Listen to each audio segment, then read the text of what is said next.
If your experience with the TV series Remington Steele doesn't go back any further than the DVDs or streaming platforms, you may have a few questions, such as, why can't any of the characters in the show seem to properly sing along with anything?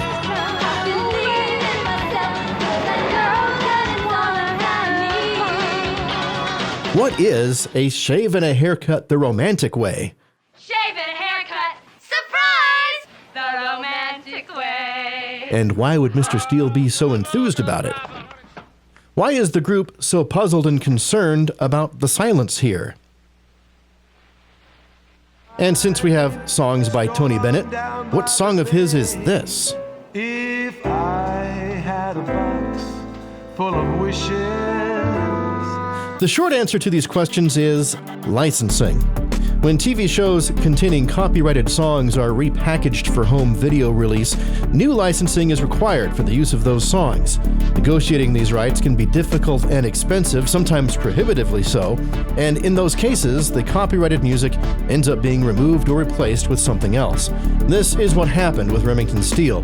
In this video, we'll delve into the musical changes made for the Remington Steele DVDs, some inconsequential, others extremely impactful, comparing the originals with the edited versions, including the only one in which I think the altered music improved the scene.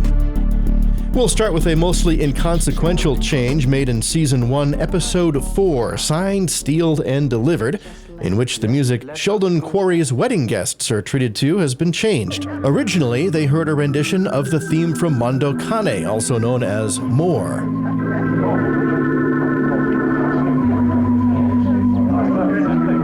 And on the DVD, they hear this instead. That's the only change made to this episode, and it doesn't affect the story or the viewing experience at all. However, Episode 6, Steele Belted, has undergone some changes that I find puzzling. The first occurs early on when Mr. Steele is trying to get Laura's attention with some annoying whistling. His whistling has been changed from one seemingly nonsensical melody to another. Here's the original version. Sounds promising, but I can hear a bit. Yeah, I have a lead on where he might be staying. And the DVD version. Sounds promising, but I can hear a bit.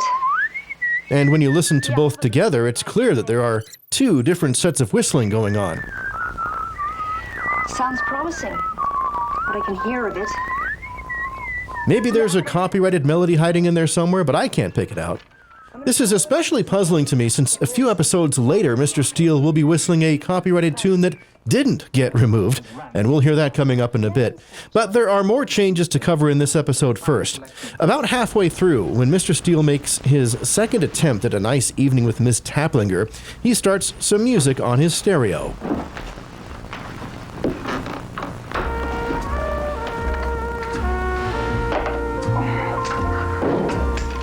This hasn't been replaced by anything on the DVD. Instead, there's no music at all.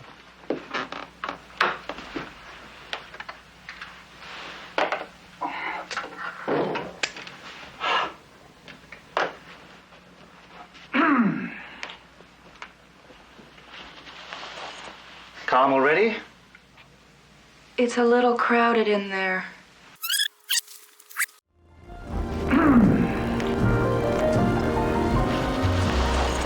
Calm already? It's a little crowded in there. In fact, from this point up to the end, all of the music is missing on the DVD of this episode, even the score, which according to the credits is, like all the others, by Richard Lewis Warren. The score is present at the beginning, but it isn't present when Mr. Steele and Murphy are sneaking around Creighton's apartment. Here's the original version as they enter the gated community. Nicely done. Matter of fact, that outfit rather becomes you. Don't push it.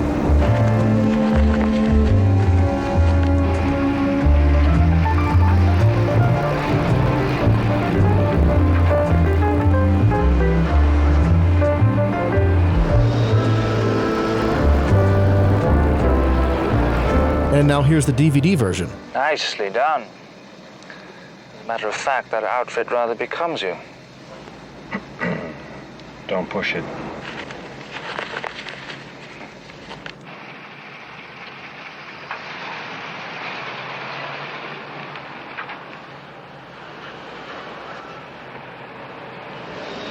The removal of the music is unfortunate since the bulk of these scenes are carried by the music and are largely silent without it. Here's Mr. Steele snooping in Creighton's bedroom from the A&E broadcast.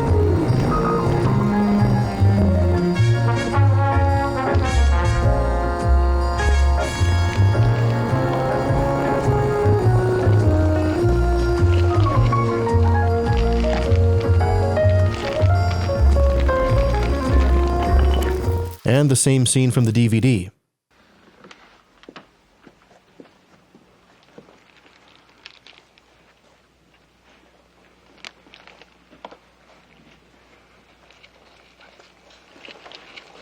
Even a short musical sting going into a commercial break is missing. Here's that moment on the DVD. But the thought of Laura cheek to jowl with a possible murderer gives me the chills.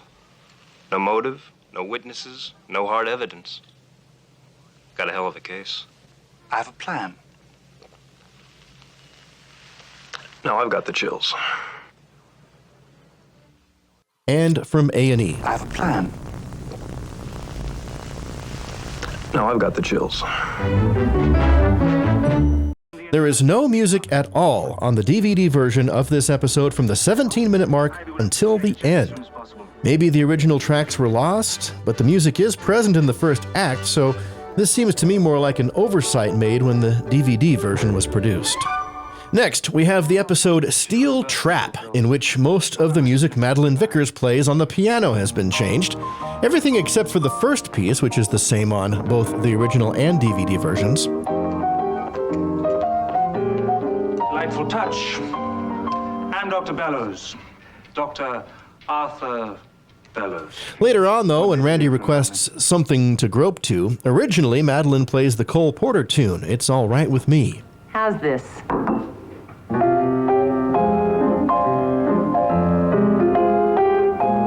On the DVD, she plays this instead. How's this?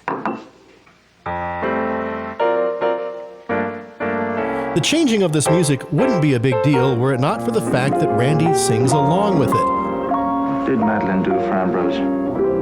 It's the wrong time and the wrong place. With the music changed for the DVD, she becomes completely tone deaf. What did Madeline do for Ambrose? It's the wrong time and the wrong place. This will actually be the first of 3 times in the series that actress Lynn Randall will end up singing something to music that doesn't match, and we'll cover the others later. Madeline's piano playing has also been altered in the scene where someone takes a shot at Laura. Here's the original music. And the music on the DVD.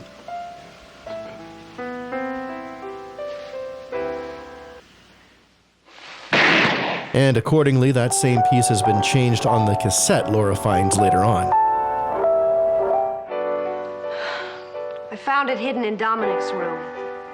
Now, here's the whistling that didn't get changed. Near the beginning of A Good Night's Steele, Mr. Steele is cooking.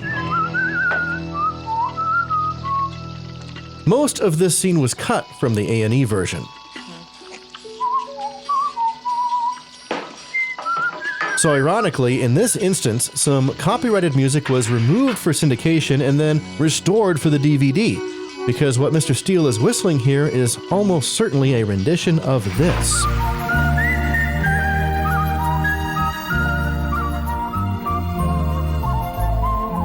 Up next, the first musical change that resulted in part of a scene being completely removed from the DVD, and to the best of my knowledge, the original version hasn't aired anywhere in more than 35 years. In Hearts of Steel, Remington and Laura go undercover as Bob and Judy Pepler, a couple going through a divorce. Laura has lunch with an ex-wives club and ends up getting inebriated before returning to the office. When PAX showed this episode in the early 2000s, that entire scene was removed. Here's how that looked. That's right. Bert. Robert. My ex. My ex-to-be. He's mine. You can't have him. Not yet. You're divorcing him? They cut to a commercial break and then return 2 minutes later in the episode. The A&E version that aired in the mid-90s included the scene where she returns to the office, but there were still some substantial cuts, including a good portion of Laura's rant about men that followed. Here's the A&E version. Not yet. You're divorcing him?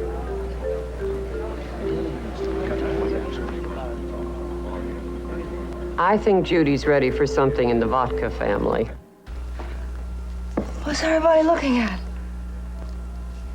Come on, what are you guys staring at, huh? The DVD version restores most of the footage, but not all of it. Here's how that looks. My ex-to-be.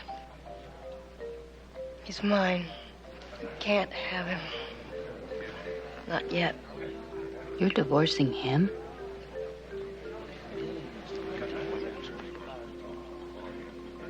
I think Judy's ready for something in the vodka family.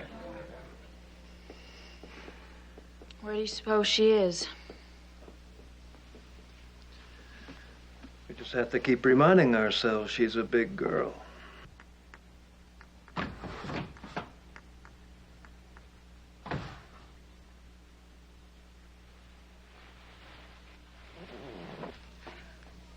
What's everybody looking at? Come on, what are you guys staring at, huh? Now, if the group's somewhat concerned reactions to the barely audible sounds of Laura returning seem a little odd in the DVD version, it's because there's still some footage missing. Using the best copy I've been able to find, here is my recreation of how that scene originally played out. I think Judy's ready for something in the vodka family. Where do you suppose she is? We just have to keep reminding ourselves she's a big girl.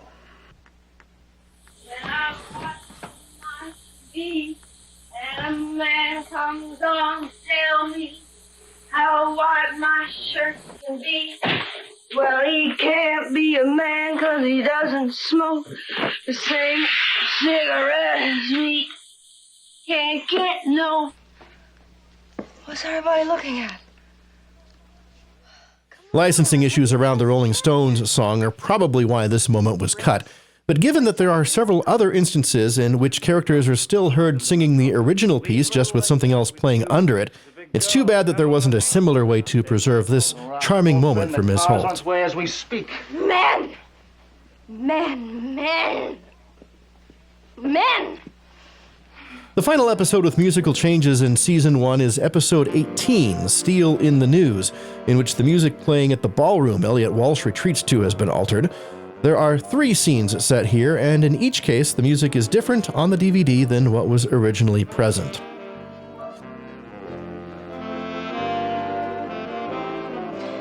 Miss Holt. Mr. Walsh, Well, this hardly seems the place for such a young lady. you left this number with the station. Now you've discovered my secret vice.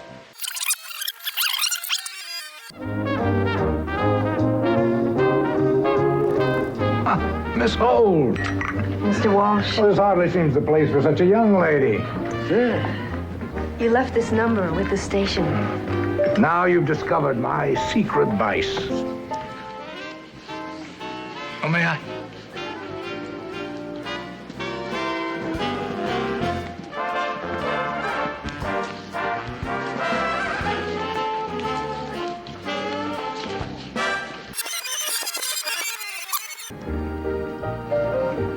Oh, may I?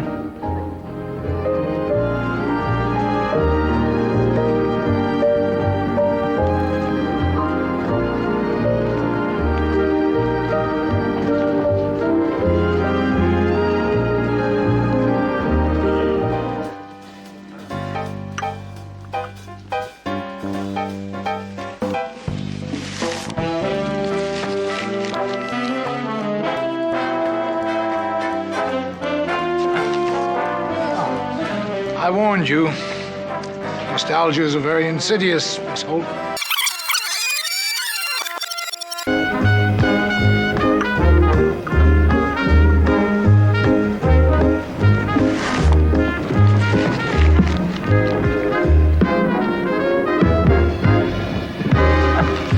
I warned you. Nostalgia is a very insidious, Miss Holt. People None of these changes affect the story, but I do think the dissonant chord used in the closing of the episode on the DVD. Slightly. But with any luck, you'll know him far more intimately.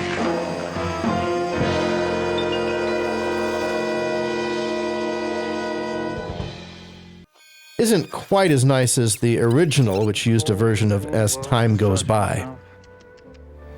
Anyone I know? Slightly. But with any luck, you'll know him far more intimately.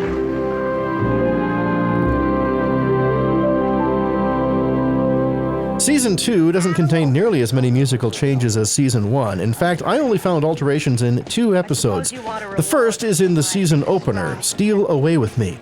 Unfortunately, I haven't been able to locate a copy with the original soundtrack, but in this scene at the disco... Why don't you show me what you've got? And then I'll decide what you get. Laura was originally teasing Paul Dominic to a much more recognizable song, Michael Jackson's Beat It, which has been changed to this.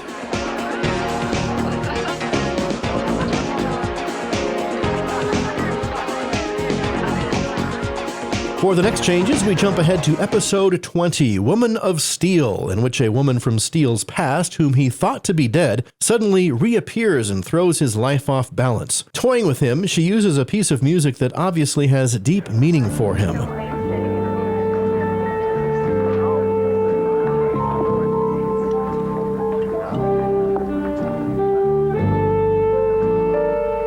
The melody to this piece sounds like Speak Low When You Speak Love, made famous in the 1940s by Guy Lombardo and his orchestra with Billy Leach on vocals. Speak low when you speak love.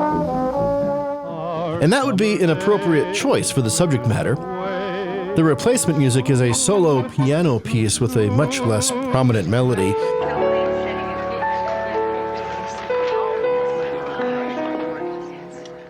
As is the case with a lot of the replacement music, it's also a lot lower in the mix. It almost sounds just like the background score, and it's a bit difficult to tell that Mr. Steele is actually reacting to it on the DVD. Another apropos song heard later in this bar scene has also been replaced.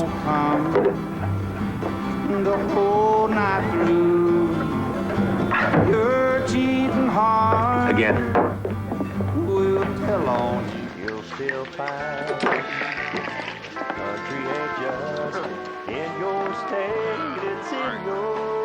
Thankfully, Laura doesn't mention the artist by name here. Nobody can sing the blues like he can. Speak Low returns briefly at the end of the episode. Is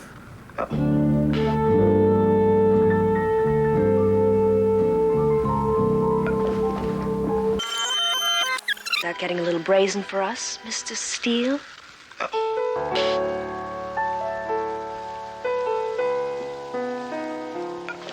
Quickly switched off by Mr. Steele as he puts it in his past, and we move on to Season 3, which contains the most impactful of all the musical changes to the series.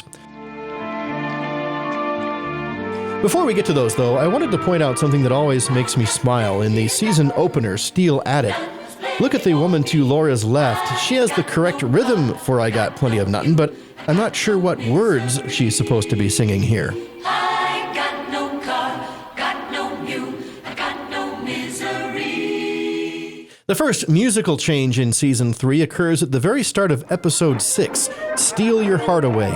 In the original version, it looks like the musicians pictured are actually playing the music. Notice the fingers of the accordion player here. And then the violinist as he comes by. But on the DVD, we only have one instrument, and it's playing a different tune.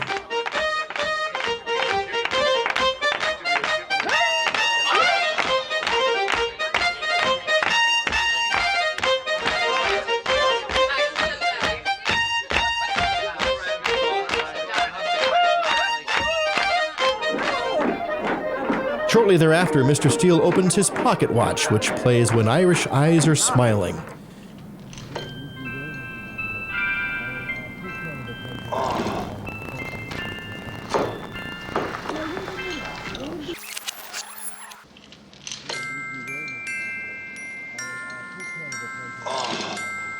This has also been changed on the DVD, which is unfortunate not only since the original is such a fitting song for the watch, but it's also now in public domain and shouldn't need to be changed for licensing reasons. When I hold you close, I hear music. So do I.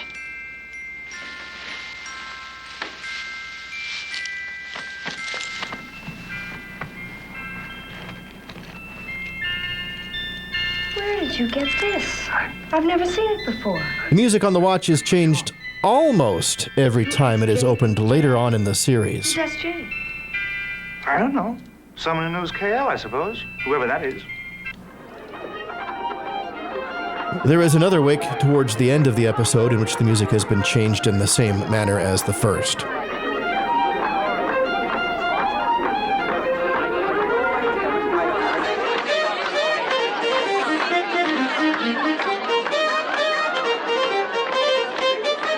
Up next, Season 3, Episode 10, Breath of Steel. A side note, this entire episode is tuned down, so to speak. Everything from the opening theme through the end credits plays at a slightly lower than normal pitch. The change isn't dramatic enough for it to jump out on its own, but you can definitely hear it when you switch between the two like this.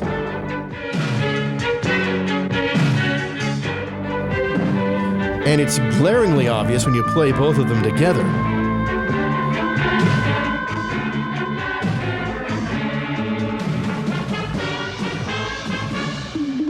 In order to avoid the more tone-sensitive from climbing the walls, even when showing both versions side by side for this episode, I'll only play one of the audio tracks. Alright, on to the edits. This is another episode in which portions of scenes were removed for the DVD. First, the singing of Happy Birthday is cut.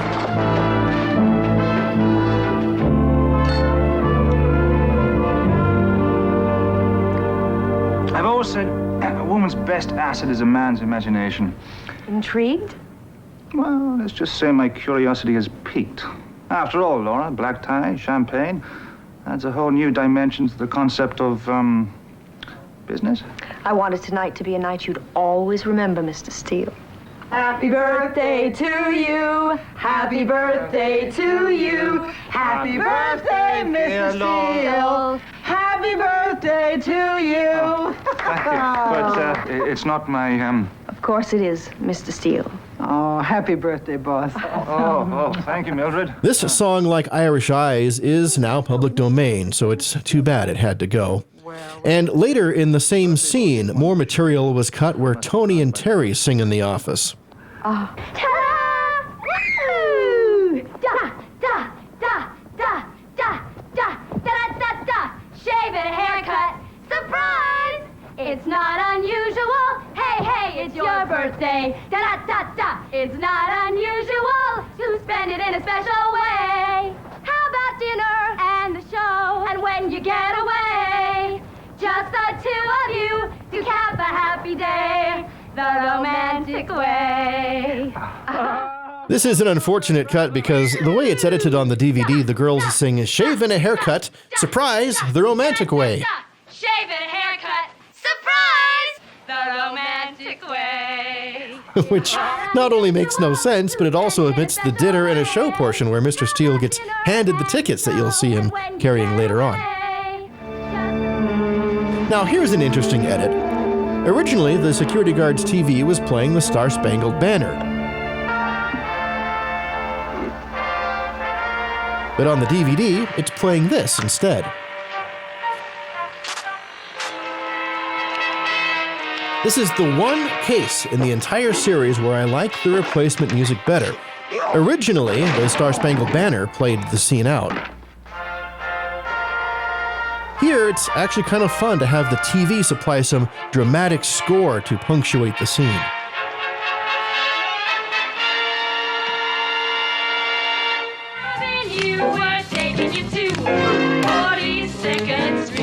There are no more musical edits in this episode, but the tag scene is a bit wonky on the DVD compared to how it was previously. Of course, we still have the pitched down music going on, but it also seems to be a lot louder in the mix on the DVD, almost drowning out the dialogue at the end. Somehow when you said we'd celebrate my birthday with 42nd Street and then champagne at your place, I had an entirely different evening in mind. We have the best seats in the house, Mr. Steele. You know, boss, I think they have real potential. Oh, you have a keen eye for talent, Mildred. Keen eye. Chief? Cheer up, Mr. Steele. Birthdays have a way of rolling around year after year. A real birthday could not be as memorable as this one, Miss Holt. Cheers. Compare that to the original version where it's much easier to hear them. Somehow, when you said we'd celebrate my birthday with 42nd Street and then champagne at your place, I had an entirely different evening in mind. We have the best seats in the house, Mr. Steele. You know, boss, I think they have real potential. Oh, you have a keen eye for talent, Mildred. Keen eye. Chief? Cheer up, Mr. Steele. Birthdays have a way of rolling around year after year. Even a real birthday could not be as memorable as this one, Miss Holt. Cheers.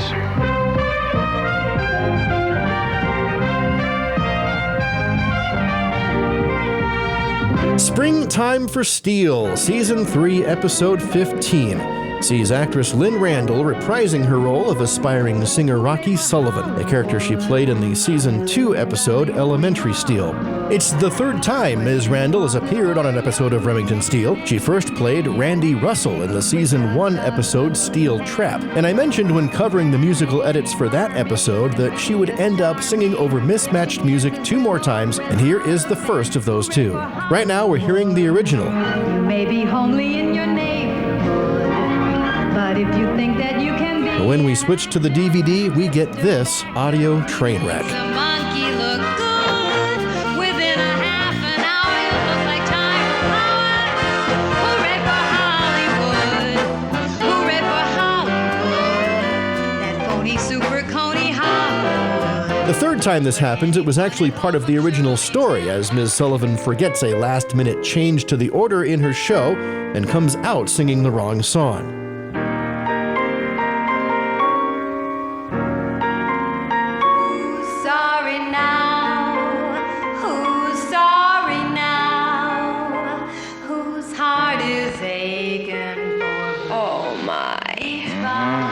It's gonna be a long night. It's a bit ironic that this cringy moment would end up becoming a recurring theme for her on the DVDs. I left my heart in San Francisco. Now we get to the big one, Season 3, Episode 21, Steele Trying, where the entire episode is, or was, filled with Tony Bennett songs. Just to take your hand in mine. There's not much point in documenting all of the edits made to this episode because a large portion of the soundtrack has been altered, but there are a few specific moments I would like to highlight, starting with this one. Here's the DVD version. Laura, you forgot to tell the bellboy to unlock the connecting door. No, I didn't. It'd be so nice. We fell in love today.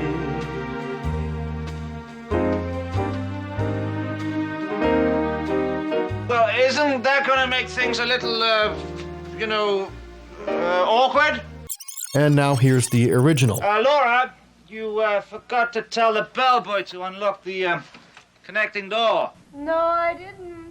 Why can't I free your doubtful mind and melt your cold, cold heart? Well, isn't that gonna make things a little, awkward? Not only does the duration of the replacement phrase not fit as well, the lyrics themselves don't fit as well either. In fact, most of the Tony Bennett songs were used so the lyrics fit the plot in some way. Here's probably the best example of that. First, here's the original. It appears our Mr. Melnick is a murderer. I guess I'll have to change my plan. I should have realized there'd be another man. I overlooked that point completely until the big affair began. And now compare that to the DVD version. It appears our Mr. Melnick is a murderer. If I had had a box full of wishes. The end of the episode doesn't work as well with the replacement music either. Here's the DVD version. You know, we have gone through this whole case without you once coming up with a movie reference.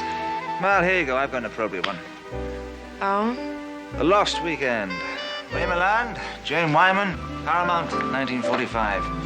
Lovers stop counting the days till I see you there. My head's high in the clouds. And here's the original. The Lost Weekend. Raymond Land, Jane Wyman, Paramount, 1945. The party's over. It's all over, my friend. And there's one more moment I want to show. In this scene on the DVD, the original music was left in along with the replacement, so we get both playing at the same time. A complete mess. Isn't it romantic? Every note that's sung is like a lover's kiss. Isn't it romantic? And that's it for the changes in Season 3. Season 4 opens with the two-parter, Steele Searching, and Mr. Steele's Pocket Watch makes several appearances, each time no longer playing when Irish Eyes are smiling. Your father always wanted you to have this. Signed, Patrick O'Rourke. To S.J. from KL. The inscription on the watch. One of these must be your father. Your father always wanted you to have this. Signed, Patrick O'Rourke. To S.J. from KL. The inscription on the watch. One of these must be your father.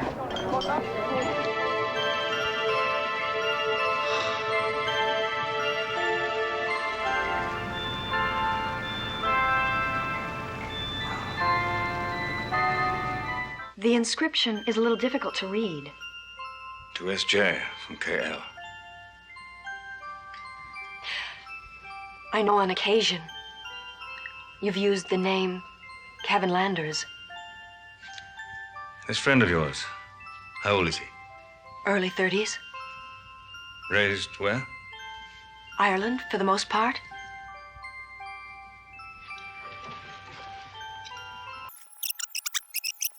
The inscription is a little difficult to read. To SJ from KL. I know on occasion you've used the name Kevin Landers. This friend of yours, how old is he?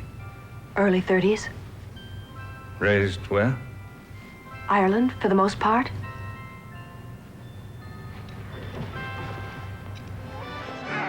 Episode 4, Grappling Steele, has one minor musical change.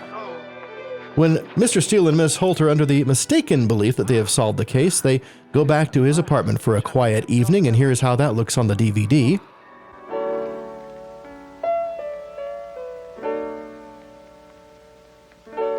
The music they are dancing to has been changed. It was originally Gershwin's I've Got a Crush on You.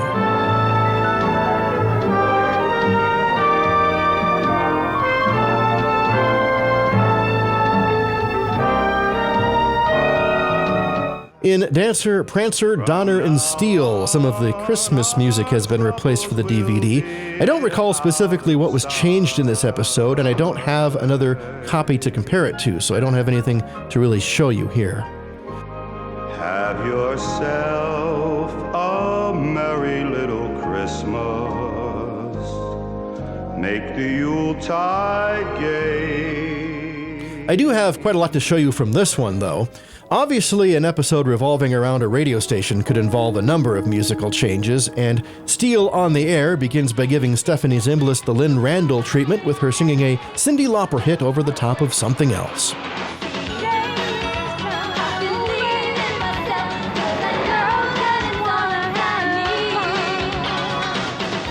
Unfortunately, this moment was cut from the A&E version, so I don't have the original to show you. However, I do have the original footage for when Tyler and Austin pay tribute to their traffic reporter. He was a good pilot, a good friend, a good man. Doug, old buddy, we know you're still flying. Just a little higher now, that's all. So from all of us down here, gonna miss you, Doug. This one's for you. I'm leaving on a jet plane. Don't know when I'll be back. For the DVD, they play this for him instead. This one's for you. Yes, I pray. This old horse will make it to heaven. Norman, I'm glad you're here. What am I going to do? Hey, the record, bud. I didn't want to believe it. Believe what? Also, Help Me Rhonda has become this. Hey, the record, bud. I didn't want to believe it. And at the end, Tyler and Austin used to thank Remington and Laura by playing Thank You for Being a Friend. This next tune's for two special people out there, Remington Steele and Laura Holt. Thank you for being a friend. On the DVD, they send them away with this. This next tune's for two special people out there, Remington Steele and Laura Holt. I'm a witness to another crime. The fifth season of Remington Steele consisted of 3 made-for-TV movies split into 6 episodes for syndication. So there isn't much material there for changes to exist compared to previous episodes, but there are still a few, starting with In the Steel That Wouldn't Die, where As Time Goes By originally made an appearance in the background here.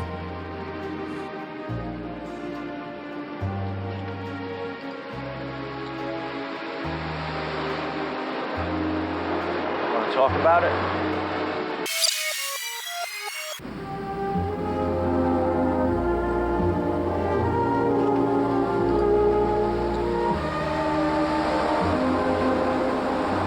Want to talk about it?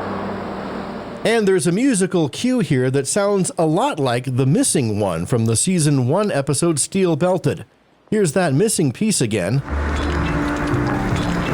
seem to know an awful lot about jumping telephone lines. Mm-hmm. Picked it up from the cinema. Terrible influence, you know. Again? Just because we're working together on this does not mean I'll stop trying to send you packing. Wouldn't have it any other way, Murphy. Keeps us both on our toes.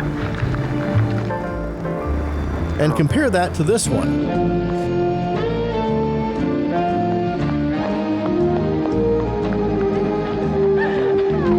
If this is the same score, then it reinforces my suspicions about the reasons for the music missing from Steel Belted having nothing to do with copyright or licensing.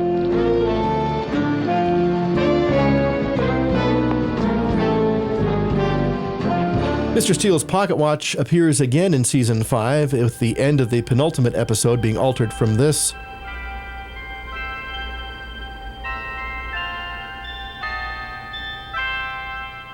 To this.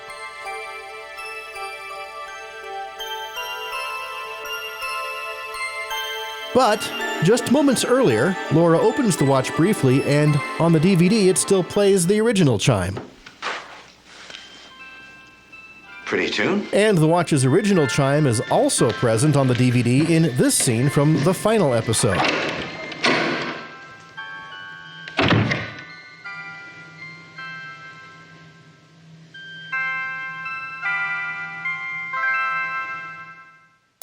And with that, we've reached the end. Unless Remington Steele comes back in some new form, like a successful movie or new TV series, I think it's unlikely that we will ever get a re-release of these classic episodes, and I think it's highly unlikely that any new release would restore the original music. With that in mind, I'm hoping to preserve the unmodified footage wherever the replacements had a significant impact, but doing that requires locating suitable recordings of the originals. Given that most of these are cable TV or over-the-air VHS recordings that are now decades old, the prospects are slim and dwindling all the time as those tapes degrade with age. You can help with this project. If you have or know someone who has surviving recordings of this show, preferably prior to the mid-90s A&E reruns, please contact me, and perhaps we can pool our resources to create a collection of these special TV moments. In the meantime, please comment with your thoughts on this project or on Remington Steele in general, and I thank you for watching.